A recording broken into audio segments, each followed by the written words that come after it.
Hello everyone, and it's the end of the Merry Christmas to you and the 12 Reads of Christmas readathons. It's been a long month, but it kind of seems like it's just flown by. If you don't count mangas, I read a total of 8 books this month, so let's just get into showing you. I was sick the first part of the month, so I didn't do much reading, but I did read a Christmas classic from here, just one of the stories in it, and that was for the 12 Reads of Christmas challenge of reading a classic, and I also used it for reading a children's book. The next book I read was Harry Potter and the Sorcerer's Stone Illustrated Edition, and this goes to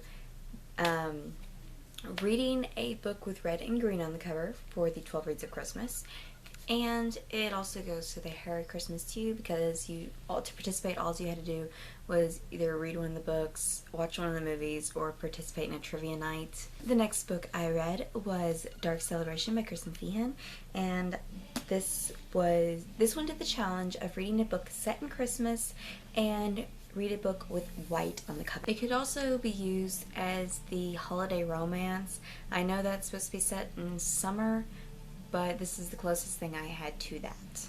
The next book I read was Harry Potter and the Chamber of Secrets, and this could be used to fulfill the challenge of reading a book with a different religion or nationality as your own. The next book I read was Low Red Moon, and this could be used for the challenges of reading a book with red in the title, and reading a book that has been on your TBR since last Christmas, and as a book you recently got as a Christmas gift. The next book I read was Harry Potter and the Prisoner of Azkaban. Ow. This book hates me. But this could be used to fulfill the challenge of where you donate a book to the library, your local bookstore, or some other form of donation, and you buy a book in return and you bring it home and read it. The next book I read was Gently Caged, and this really doesn't fulfill a challenge at all. It was something I basically read to calm my nerves. The next set of books I read that really had nothing to do with the readathons were all 9 volumes of number 6. This is a good manga series. I mean, it is graphic, so I would not recommend it to younger readers, but it's very intense, and the storyline just grabs you and sucks you in. This is actually my second reread through the whole series, so it's pretty good. If you don't feel like reading the manga, it is a TV series. It is an anime series, though the anime series doesn't really give you much to go on at the end, so I would recommend reading the mangas. The next book I read was This Is What Happy Looks Like by Jennifer E. Smith, and I read this for the challenge of reading an author you've never read before. And I have to say, since reading this book, I think I'll probably pick up a few more of her books because this was really good. I did not like the ending very much, but very, very good book. And the last book I read in the month of December is Harry Potter and the Goblet of Fire. Yeah, monster. I totaled up the page count of all the books I read besides the mangas to 2,947 pages. That is a lot in 1 month. But those are the books I read. Now I'm going to go over a couple of them in more detail. The first one I want to go over is Dark Celebration by Kristen Feehan, and this book is a part of a series. This one, I mean, all of them can be read as a standalone, but you don't really get a feel for the couples or really know anything about them unless you read the whole series from the first book on. And this book covers all the couples that have so far been introduced. So it's a very fun book. There are a few points that I don't like about it, which is why it only got a 3 out of 5 stars on Goodreads, but it is still a good book and it was worth reading. The next book, Low Red Moon by Ivy Dervin. This book, the only thing that really annoyed me, well, 2 things. The first one is anytime Moon showed up in the book, it was written in red ink. Don't understand that at all, really. I mean, just because it says Low Red Moon doesn't mean you have to put Moon in red ink all the time.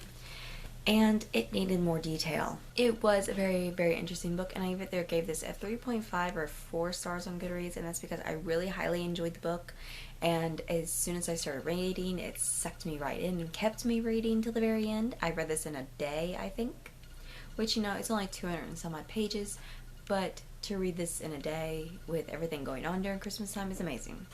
The last book, This Is What Happy Looks Like by Jennifer E. Smith. This one drew me in, but not as quickly as Low Red Moon. The first part of this book, it's like written in email form. So the prologue is all written emails, and it'll have like little breaks between chapters where they're sending each other emails, or after her phone breaks, you know, they're actually just talking, and it does little breaks with just them talking, which was a very, very interesting way for them to get to know each other, and I did love that about this book. It was filled with plenty of detail. I could visualize the town like I was really there, and I just really highly enjoyed reading this book. The only complaint I had about this book at all was the ending. It felt so unresolved, and like it needed an epilogue or just a couple more chapters to go into how their lives turn out after he has to leave her town and they're left with just emails between them. Overall, it was a pretty good reading month. 8 books, not including the mangas, which there are 9 of those. I originally planned on reading all 7 other Harry Potter books, but it got to where the week of Christmas and like the week after Christmas, where I just didn't feel like reading Harry Potter anymore. I had to force myself to finish The Goblet of Fire, and when you have to force yourself to finish a Harry Potter book, it's when you need to stop and just pick something else up and read it. And I normally marathon all the Harry Potter books, but this time I read books in between them, which is probably why I wasn't into reading Harry Potter as much, because I'm so used to marathoning them, but can't help that there were so many other books that I wanted to read. Let me know down below what books you guys read in the month of December, and whether you participated in any readathons. I know there was the Harry Christmas to You, and the 12 Reads of Christmas was a Goodreads readathon. There was also the Booktubeathon, which lasted from the 27th through the 29th of December, I believe.